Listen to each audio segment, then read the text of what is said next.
দ্বৈত নাগরিকত্ব এবং ঋণ খেলাপি নিয়ে একটা মানুষের নির্বাচন করা উচিত কিনা, তিনি নির্বাচন করলে এই দেশের জন্য ভালো নাকি খারাপ হবে, এটা নিয়ে আপনার আমার সমালোচনা করা উচিত, আলোচনা করা উচিত, কথা বলা উচিত, বিচার বিশ্লেষণ করা উচিত, কথা বলা উচিত, কথা বলার চর্চার জায়গাটা কন্টিনিউস রাখা উচিত। বিকজ এই দেশটা আপনার আমার সবার, এই দেশের ভালো মন্দ খারাপ নিয়ে আপনার আমার কথা বলার অধিকার আছে, সাজেশন দেওয়ার অধিকার আছে, চিন্তা ভাবনা করার অধিকার আছে। বিকজ এইটা মাতৃভূমি, এটা আপনার আমার বাংলাদেশ। এই দেশটা স্বৈরাচারে ভরা ছিল, সেইখান থেকে মহান আল্লাহ তাআলার অশেষ রহমতে নিখুঁত ভালোবাসায় এই দেশটা স্বৈরাচার মুক্ত হয়েছে। তবুও যদি এখনকার সময় এসে আমরা স্বৈরাচারকে সাপোর্ট করি, স্বৈরাচারকে জায়গা দেই, স্বৈরাচারকে আবার নিউ কামার অথবা ব্যক্তিবিশেষ ভিন্ন স্বৈরাচারকে যদি আমরা স্পেস দিই, সেটা আমাদের মৃত্যুবরণ করার আগেই আমাদের এই দেশটা জাহান্নামে পরিণত হয়ে যাবে। এবার আসেন আমরা সরাসরি পয়েন্টে যাই, যে দ্বৈত আসলে কি, দ্বৈত নাগরিকত্ব কি, এটা আমাদের অনেকেই বুঝে না, মানে অনেকে না বুঝেও তালপিটায় কথা বলে না, ব্যাপারটা এরকম হয়ে যায়। দ্বৈত নাগরিকত্ব হচ্ছে আপনি বাংলাদেশের নাগরিক, আপনার বাংলাদেশের নাগরিকত্ব আছে, এনআইডি কার্ড আছে, আপনি বাংলাদেশের একজন সন্তান, আপনি বাংলাদেশের একজন মানুষ।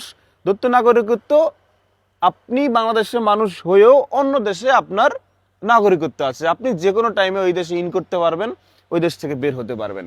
এখন আপনি যদি নির্বাচনে নির্বাচিত হন বা আপনি যদি নির্বাচনই করেন, আপনি নির্বাচিত হওয়ার পর নির্বাচন প্রতিহিংসার একটা জায়গা। এই সুষ্ঠু নির্বাচন আমাদের দেশে কবে আসবে, সুষ্ঠু মন মানসিকতা কবে আসবে, ওইটা একমাত্র উপরওয়ালা সৃষ্টিকর্তা পালনকর্তা, আমাদের যিনি ক্রিয়েটর আছেন, এই আসমান জমিন এই সারা বিশ্বের মালিক যিনি আছেন, উনি ভালো জানেন। তো আপনি দ্বৈত নাগরিক, এই দেশ এবং অন্য একটা দেশে আপনার নাগরিকত্ব আছে। আপনার যে নেতাকর্মী থাকবে তাদের কিন্তু একটা বিশাল পাওয়ার থাকবে, যে আমার নেতা ওইটাই আর কি বলতে চাচ্ছিলাম, সকালবেলা মুখটু খারাপ করতে চাই না। কাউকে পরোয়া না করার যে ব্যাপারটা, ওইটা কিন্তু থাকবে, যে কিছু হলে যা চলে যাব, নেতার বাড়িতে ওই পাশে আছি। এবং যিনি নেতা, তিনি কিন্তু পরোয়া জিনিসটা করবেন না, তিনি পড়া জিনিসটা করবেন না, তার কাছে যেটা মনে হবে, তার কাছে যেটা উচিত মনে হবে, ওইটাই তিনি করবেন। আইনের দিকেও তাকাবেন না, রুলসের দিকেও তাকাবেন না। কারণ সব নেতাকর্মীর চেয়ে, সব সংসদ সদস্যের চেয়ে, সব এমপি মন্ত্রীর চেয়ে তার একটা আলাদা পাওয়ার আছে। বিকজ সে যে কোনো সময় চলে যেতে পারবে, আটকানো যাবে না। Okay fine. এখন আপনি বিচার বিশ্লেষণ করবেন, আপনাকে কমেন্ট করতে হবে যে আপনি দ্বৈত নাগরিকত্ব থাকা ওই মানুষটাকে নির্বাচন করতে দেওয়া আপনার উচিত কিনা, এটা আপনার এবং আপনার দেশের মানুষের এবং আপনার দেশের জন্য ভালো কিনা, এটা জাস্টিফাই করার, কথা বলার ব্যাপারটা আপনি বুঝবেন। আমি বুঝাই দেওয়া দরকার, সেটা আমি বুঝাই দিলাম, আমার মতামত আমি দিব। এবার আসেন ঋণ খেলাপির দিকে। একজন নেতাকর্মী, নেতাদের তো এমনি একটু পাওয়ার বেশি থাকে, মানুষজন থাকে, পেশি শক্তি থাকে, ম্যান থাকে। তা আপনি ঋণ খেলাপি মানে আপনি ব্যাংক থেকে লাখ লাখ কোটি কোটি টাকা নিচ্ছেন, আপনি নিজের ব্যবসার কাজে হোক, নির্বাচনী প্রচারণায় হোক, অথবা আপনার হচ্ছে গিয়ে কোন আপনি নিছেন ঋণ, আপনি নিছেন যে কাজে আপনি ব্যয় করেন না কেন, ওটা আপনার পার্সোনাল ব্যাপার, ওই ব্যাপারে আমরা কথা না বলি। এখন ঋণ খেলাপি মানে আপনি ব্যাংক থেকে অনেক টাকা নিয়ে সেটা নিয়মিত কিস্তি দিচ্ছেন না, অথবা দিচ্ছেন না, ওয়েটিং করাচ্ছেন। ব্যাংক কর্মকর্তা, ব্যাংকের এমপ্লয়ি, এনজিওর কর্মকর্তারা আপনার দরজায় গিয়ে চুপ থাকা ছাড়া উপায় নাই, অপেক্ষা করা ছাড়া উপায় নাই, কিন্তু টাকাটা তো এই দেশের।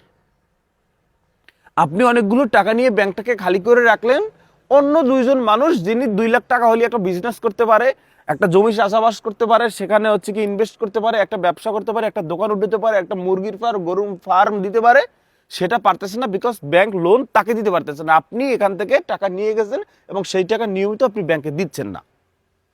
কথায় ভুলিলে বলতে হবে, আমি দুধে দোয়া তুলসী পাতা না, আল্লাহর পাঠানো ফেরেস্তাও না, যে আমার কথা হাহা করতে হইবে, কমেন্ট আইয়ে বলবেন ঠিক আছে ভাই আপনি সঠিক কথা বলছেন, মোস্তফা হোসেন না ঠিক আছে ঠিক আছে বলা যাবে না।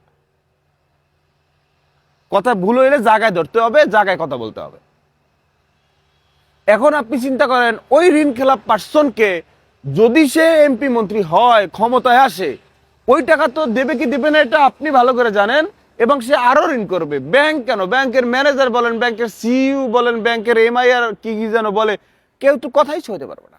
তাহলে এই মানুষটা আপনার জন্য ভালো নাকি খারাপ, আপনার জন্য, আপনার দেশের জন্য, আপনার বাংলাদেশের জন্য, আপনার দেশের মানুষের জন্য ভালো কি খারাপ, এটা আপনি জাস্টিফাই করবেন।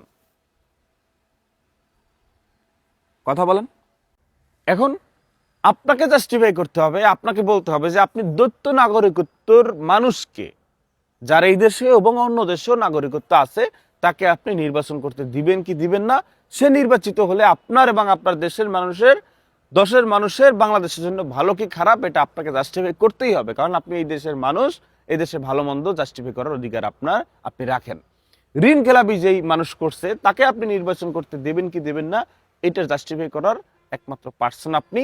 এটার ব্যাপারে আপনাকে কথা বলতে হবে। আপনি যদি কথা না বলেন দেখবেন নতুন করে স্বৈরাচার, কারণ এরা স্বৈরাচার হবে, আপনি এই দেশের মানুষের জন্য কাজ করবেন, আপনার মন মানসিকতা ভালো নাই, আপনার কথা কেউ শুনতেছে না, আপনি বেপরোয়া হয়ে যাবেন, এটা নর্মাল।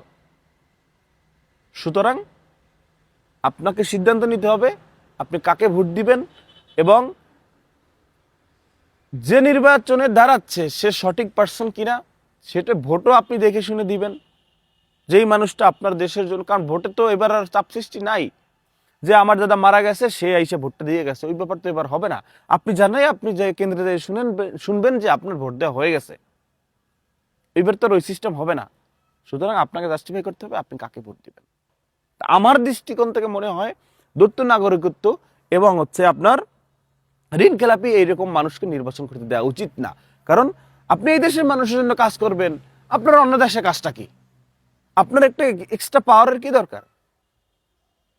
আপনি এই দেশের মানুষ, অন্য দেশে আপনার নাগরিকত্ব আছে, যিনি এই দেশেরই মানুষ, এই দেশেই তার বসবাস, এই দেশেই তার শেষ ঠিকানা, সে হোক, আপনি কেন?